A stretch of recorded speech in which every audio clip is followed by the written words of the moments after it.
Parliament में इतना बड़ा नुकसान पिछले 20 साल से नहीं हुआ जो इस साल के मॉनसून सेशन में हुआ है। इस साल का मॉनसून सेशन 20 जुलाई को शुरू हुआ था और 13 अगस्त को खत्म हो गया था।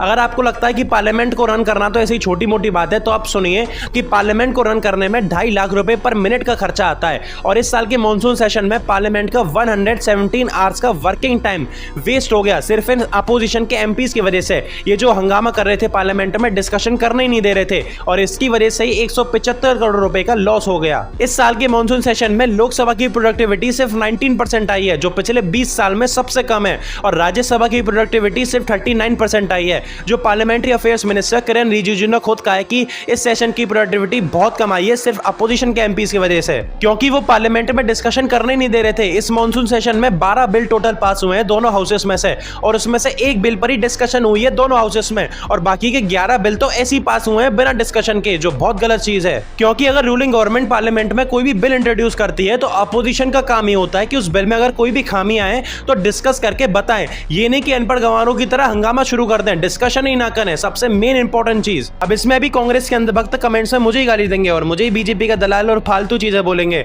भाई अगर आपके पास कोई फैक्ट्स हैं तभी कमेंट करिए, फालतू कमेंट मत करिए प्लीज।